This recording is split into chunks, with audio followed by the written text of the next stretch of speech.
Hello everyone, thank you so much for checking out this video, I appreciate it. This was just a compilation of short format videos that I had uploaded onto my channel originally. They were all just compiled, so you didn't have to scroll through 10 different videos. If you like videos like this, make sure you check out the other short compilations that I have on my channel. I have a few of them up. Now, I'll go ahead and shut up and let the video start rolling. Hello everyone, and welcome to the first part in a new series that I'm going to be trying out, and that is going to be 10 of the most infamous Mafia hits. How it works is, per episode, I'm going to pick one hit, and then I'm going to talk briefly about it because I only have 60 seconds to discuss it. Let's jump into it, starting with the killing of Dutch Schultz. Schultz wanted to put a hit out on Thomas Dewey, a prosecutor, but was personally denied from the commission and the 5 families. But Schultz, being the thick-headed man that he was, he decided to go ahead and call the hit on anyway, and Thomas Dewey was killed. The commission, however, thought that this was the wrong idea and quickly dispatched hitmen from Murder Incorporated. They found Schultz at the Palace Chop House, ambushing him, killing his men, sending him to the hospital where he later died from his injuries. Starting off this episode with Joe Masia. This is the man that came before Lucky. He was the boss of the Genovese crime family, but unlucky for Joe to boss, Lucky wanted that spot. And guess what? Just like the first episode, this hit also took place at a fucking restaurant. The hit occurred at the Nova Villa Tomato restaurant.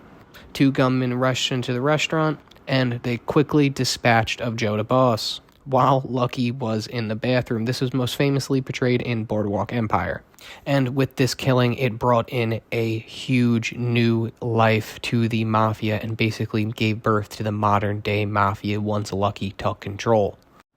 This episode is about Sam Giancana, the man who is said to put a hit on the president himself, JFK. After fleeing down to Mexico, dealing with some legal trouble, wonder what that could be about, Giancana was gunned down while cooking himself some nice sausage and peppers. Well, the reason that I'm throwing this one on there is because there is a whole laundry list of conspiracy theories about who actually killed Sam Giancana, and I thought it would be fun to leave it up to interpretation for you guys. Obviously, there have been a bunch of people that claim to be the murderers, but there's no way to tell, and no one actually fully admitted to it and went to jail for it. But with that being said, let me know who you guys think took out Sam Giancana. Starting this episode off with Crazy Joe Gallow. Funny enough, this was actually another hit at a fucking restaurant, the 4th one on this list. Good old Joe was celebrating his 43rd birthday out in Manhattan when Joe wanted to go to a restaurant with his wife and his bodyguard. The gunman rushed into the restaurant, taking out the bodyguard and taking out Joe right there in front of his wife. This was most famously seen in the movie The Irishman with Robert De Niro. He was taken out April 7th, 1972. That's it for this episode. If you guys want to see another hit on this list, let me know in the comments. And this episode is about Albert Anastasia. Now, this hit is extremely famous, and that is because it brought forth a new light into the Mafia and brought forth a new light into organized crime. This hit made the Mafia what it is today. It is also known as the greatest power grab in Italian Mafia history. Albert unfortunately was taken out in a barbershop while getting a shave by 2 extremely famous Mafia members. His killers were rumored to be Joe Colombo and Crazy Joe Gallow. And to think Albert escaped the death penalty in 1921 just to get brutally fucking murdered by a couple of psychopaths.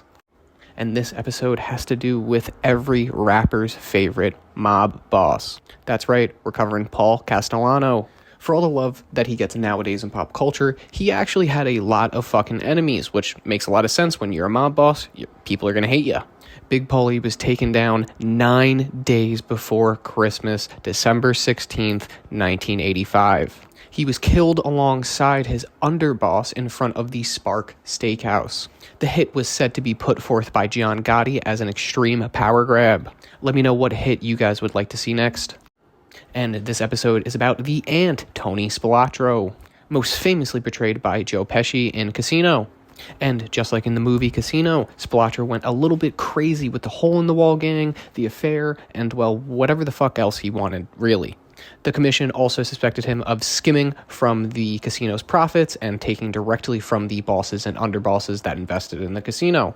And this stealing from the bosses was really the biggest no-no. So he suffered a brutal end somewhere in the desert in 1986. Like I said, in 1986, he was found dead in a fucking hole in the Vegas desert with his brother, Michael. And this episode is about Bugsy Seagull. Good old Bugsy was a founding member of Murder, Inc. and also a founder in a little town called Las Vegas. This gave the man a large fortune. That attitude, along with him not wanting to share the wealth, led to a lot of enemies. One of these enemies had enough of Bugsy and decided to take him out in his own home while he was reading the LA Times. The hit took place June 20th, 1947. If there's a mafia-related hit that you guys want to see, let me know in the comments. And this episode is about the Gentle Don, Angelo Bruno. I mainly threw this one on here because I really fucking love Bruno. He was such a great boss. Like I said, his name was the Gentle Don because he disliked violence. He tried to always resolve it out with either coming to a payment agreement or just talking it out like men. However, on March 21st, 1980, he was killed outside his own home by his own underboss. And that good old Italian mafia justice came through. The underboss was quickly killed for the unsanctioned hit on Bruno. If there's a mafia-related hit that you guys want to see, let me know in the comments. And this episode isn't really just one singular hit. It's more of a fucking massacre, and it's the St. Valentine's Day Massacre. And this is probably ranked number 1 on every single article/list that has to do with mafia hits. Let's set the scene. It's 1929, Chicago, and Al Capone just made one of the biggest moves of his entire fucking career. He had his men dressed up like police officers and line up and slaughter several men from an Irish-led gang. The leader of that gang was Bugs Moran. Everyone knew that this was a power move by Al Capone, but Al Capone was on vacation at the time, so never caught legal consequences.